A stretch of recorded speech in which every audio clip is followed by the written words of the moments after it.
Hi నమస్తే Telugu cooking ఛానల్కి స్వాగతం. నేను ఈరోజు పెరుగు వేస్ట్ చేయకుండా చల్లచారు ఎలా చేయాలో చూపించబోతున్నాను. మా వీడియో కనుక నచ్చినట్టయితే తప్పకుండా సబ్స్క్రైబ్ చేసుకోండి, లైక్ చేయండి. ముందుగా మనం పొయ్యి వెలిగించుకొని పచ్చిమిరపకాయలు ఉడకబెట్టుకొని చల్లచారు చేస్తాము. పచ్చిమిర్చి రోట్లో వేసుకొని దంచుకోవాలి. తగినంత ఉప్పు వేసుకోవాలి. మెత్తగా దంచుకోవాలి.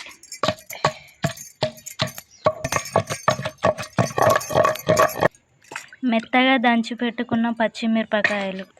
చల్లచారుల ఒట్టి మిరపకాయల కారం బాగుండేది కాబట్టి మనం పచ్చిమిరపకాయలు ఉడకబెట్టుకొని నూరుకుంటే చాలా బాగుంటుంది. అందుకోసమే మేము నూరినాం. చల్లచారులకి టమాటా కట్ చేసి పెట్టుకోవాలి కదా, అందుకోసమే కట్ చేసి టమాటా ఉల్లిగడ్డ కట్ చేసి పెట్టుకుందాం. ముందుగా ఉల్లిగడ్డ సన్నగా తరిగి పెట్టుకుందాం. ముందే చారులో వేసుకోవడానికి కట్ చేసి పెట్టుకున్న పదార్థాలు. ముందుగా పొయ్యి వెలిగించుకొని గిన్నె పెట్టుకొని నూనె వేసుకోవాలి.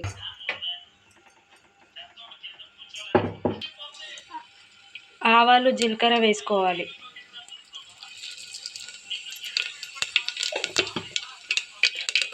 ఉల్లిగడ్డ వేసుకొని కరివేపాకు వేసుకోవాలి. ఉడికిన తర్వాత టమాటా వేసుకోవాలి.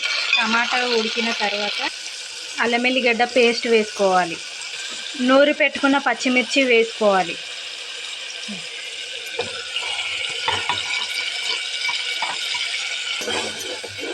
తగినంత పసుపు వేసుకోవాలి. చల్లచారు అంటేనే పెరుగు కదా, మనం పెరుగుతోనే ఈ చల్లచారు లాగా చేసి పెట్టుకోవాలి. పోసి పెట్టుకున్న దాంట్లో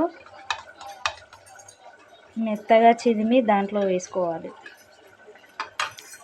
మనము కలిపి పెట్టుకున్న చల్లను దీంట్లో వేసుకోవాలి.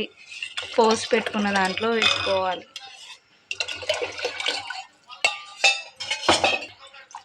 పట్టించిన పిండి ఉంది కదా, దాన్ని వేసుకోవాలి. మసిలిన చారులో పిండి వేసుకోవాలి.